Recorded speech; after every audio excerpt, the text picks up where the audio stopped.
Hi, I'm Maddox McKeever. I'm Steve McKeever's daughter, and I'm here today because we are celebrating the 25th anniversary of the first two Hidden Beach albums of Paris Rain and Who Is Jill Scott. And so it's before my time, and so I just had a couple questions about, what it was like in those days. It is interesting that you weren't around at that time. Obviously, you've manifested and have now a part of the planet and beyond our wildest dreams. And so proud of you on many levels. And so it's almost very surreal because we dreamed, just like I dreamed about the company and dreamed about all the projects that we've been able to bring out. We dreamed about you and your brother, who neither existed in 2000 when the first records came out on July 18th of that year. So first I thought about how did you remember feeling the night before those first two albums came out, Who Was Jill Scott and Paris Rain? I was excited. I was super excited when the records came out. We've been anticipating. It took about a year and a half of set up, 18 months or so of the campaign we had for the Who Is Jill Scott record, and I was the biggest fan in the world of Brenda Russell. And so I was beyond excited. I thought she was, and still do think she's a great songwriter, and both women were incredible songwriters. And we had done a launch party on June 1st that year, which had like 2,600 people there. About 60 or 70 major celebrities came. So people were anticipating the records themselves. I was really eager for the public to hear what we'd been making them for. So I remember staying up and watching on Amazon, which ranked everything that was out in the marketplace, and I kept refreshing on both projects to see how people were responding, and people were writing reviews almost immediately. So it was a really, really exciting, moment in time, and a lot of work that went into. It's probably about 3.5 years of work to start the company to put out the first record. Actually, about 3 years, I think, from start to finish. So amazing. Yeah. Why did you believe so strongly in Brenda Russell and Jill Scott when the world hadn't really been introduced to them yet? Well, the world knew Brenda Russell. Okay. When Brenda Russell's first album came out, I was, I think, in college or going to college, and that album is still so phenomenal. Her debut album, with A Little Bit of Love and If Only for One Night, and so I grew up being a fan of hers as a songwriter. I loved the little rasp in her voice, and so the world, at least my world, knew who she was. And Jill was brand new to the larger marketplace because she had never put a record out. But the insiders and people really following music, and knew who she was from anticipation. She had written the song "You Got Me" for the Roots, and she had been on tour with the Roots at that time, and as a background singer and killing it at every moment, and all the promotional stuff that we've been doing for really like a year and a half. People were highly anticipating the record, and the taste that people heard was a real good indication how incredible it was. But they were both, I've always said, I had signed things based on not any, it was before people used the word algorithms or any data or anything else or trends. It was just literally what popped goosebumps up on my arm. And both women used to explode my goosebumps because on their writing and their capabilities of actually putting real emotion down in a studio and preserving it for all times. Amazing. And how does it make you feel knowing that after 25 years that these albums are still loved? Oh, I mean, I think they'll be loved for a lot longer than this. I still think this is the beginning. I think we definitely made a mistake, I think, in putting them both out on the same day. Because we had so much groundwork with the Who Is project, which was incredible. It was really one of the best things I'd ever worked on and been involved with. And since there was such a sort of tidal wave of that, I wanted to show the world or show the industry that we weren't ever going to be a one-trick pony. It was all about high quality. And so I said, we're going to put both records out on this day. And because of the,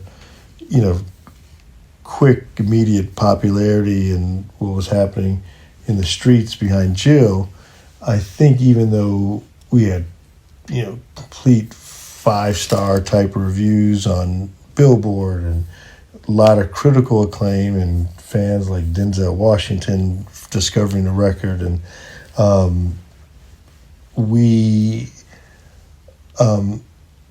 think that album may have gotten a little overshadowed. And so I'm hoping that people are still going to discover, those projects and a lot of other projects that are up here on the wall that are things that have come out in the last, 25 years that may not have gotten the full type of attention they deserve. How do you want people to feel seeing that it's been 25 years and that what do you want people to take away from this anniversary?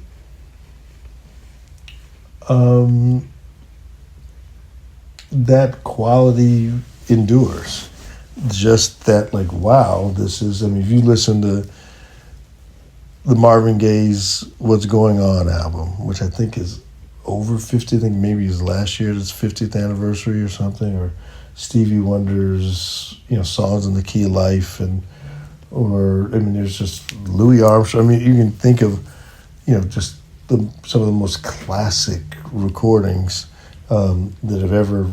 that feel, Nina Simone's, Feeling Good, it was on 1,000 TV commercials and, commercial uses and TikTok campaigns and things.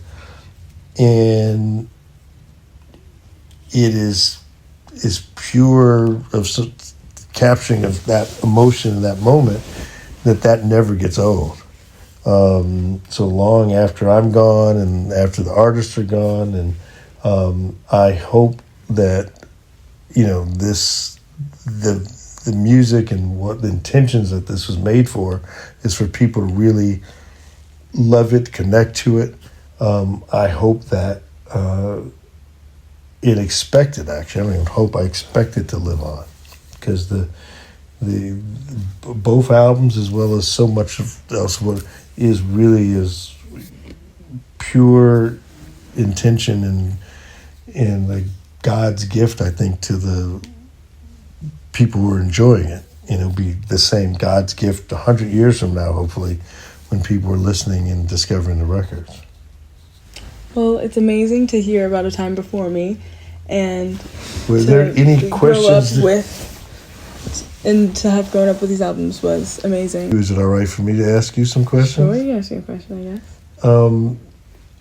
When do you remember, because since this was these albums that are up here, sort of the soundtrack of your childhood life, for sure, yeah. It exists. When do you think you discovered them, or even for those two albums in particular, have you ever heard them from start to finish? Yeah, but more recently. I would say that, growing up with Jill Scott in my life, and just it was just so normal to me. I never really thought anything of it when you were playing music in the house or you're playing music in the car. It wasn't intensely listening, I guess. And I think more recently, I've grown a lot of interest in listening with headphones and really taking the time to listen to songs over again that I have known forever, but actually, feeling them for the first time.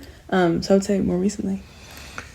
Well, because one thing I'm curious about, because when we made these records, we spent on the Brenda album, for example. In fact, in the liner notes, I even write about how we spent hours. I mean, I'm not joking with hours on the amount of time that was going to be on between the songs. And there's one song with even Paris Rain, for example, with the sound of rain. We spent,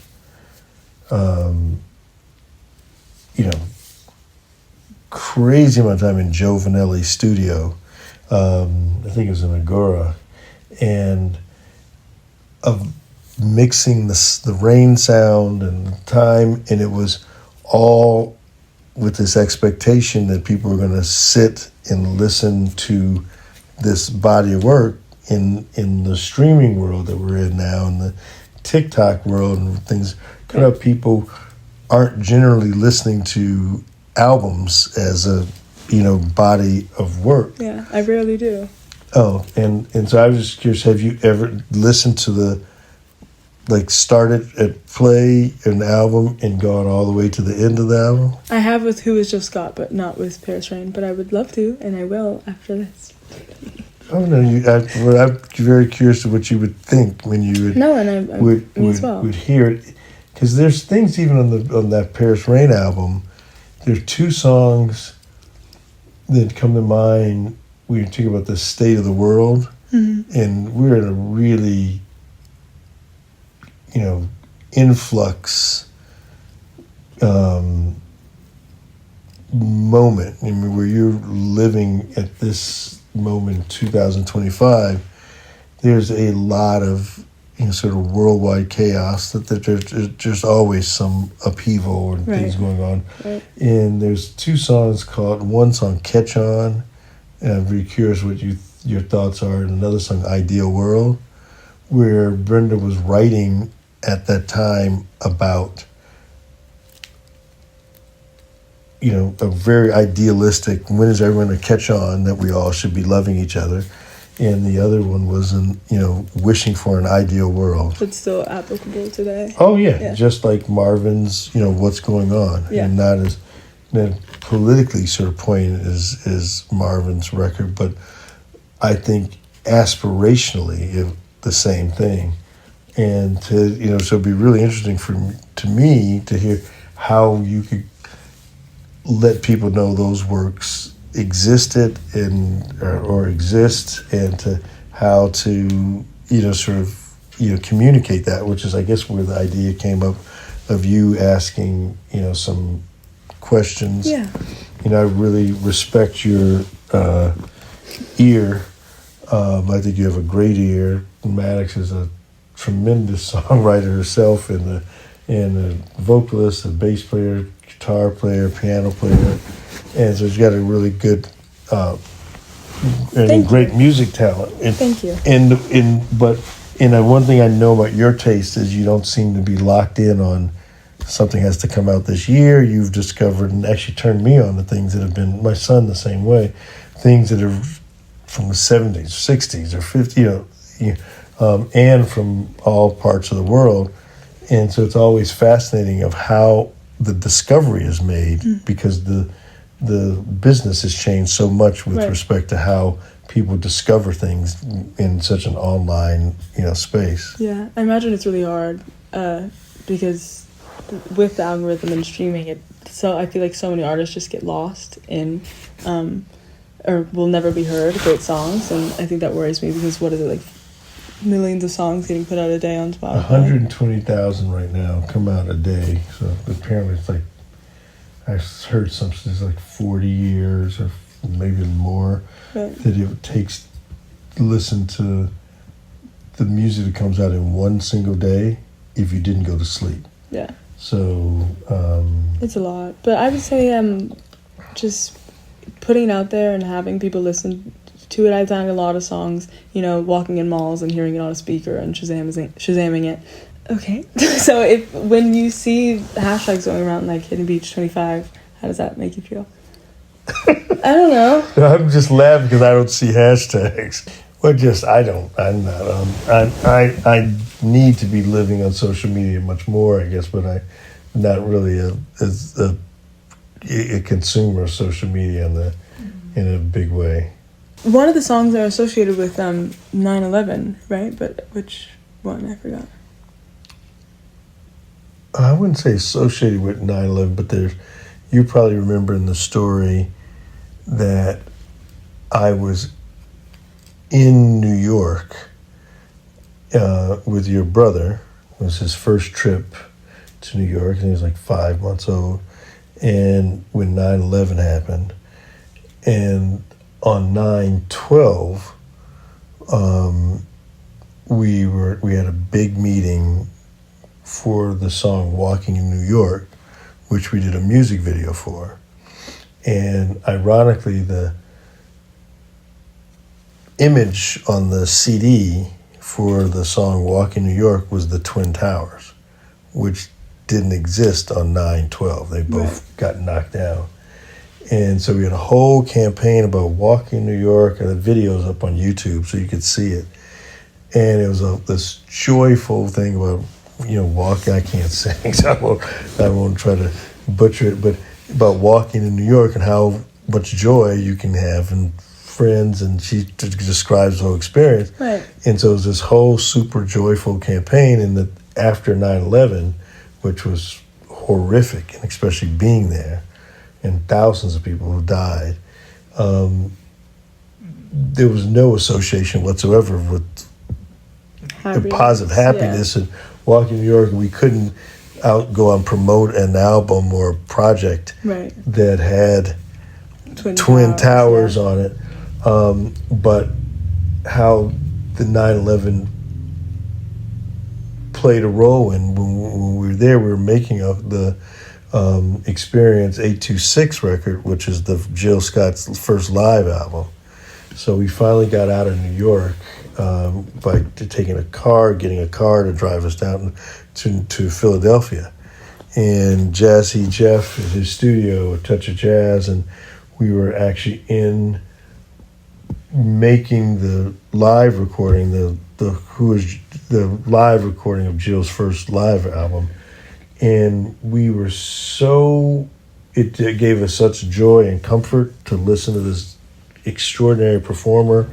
And we were fighting to make sure the record came out as soon as we could to get people who millions of people who never could see her live to see what that taste was like. And so we were in the shadow of literally that next week after 9/11 making the 826 album. And let's see what number. It's on 1, 2, 3. So all this is in order. It came out after the Unwrapped album, but that was heavy on our hearts and minds while we made that. And because Brenda's album got sort of tidal waved by 9/11, and the whole country is almost like COVID, what you guys have lived through with everything shutting down. There were no flights for a week, or a little, maybe more. And everything was turned upside down. That project, again, which was about joy, I think missed an opportunity for an audience. Right. So anyway, when you do listen to it start to finish, I would love for you to have any ideas or whatever, how to maybe reintroduce it or do the same thing with you, Olivia, who's sitting behind the cameras at the moment.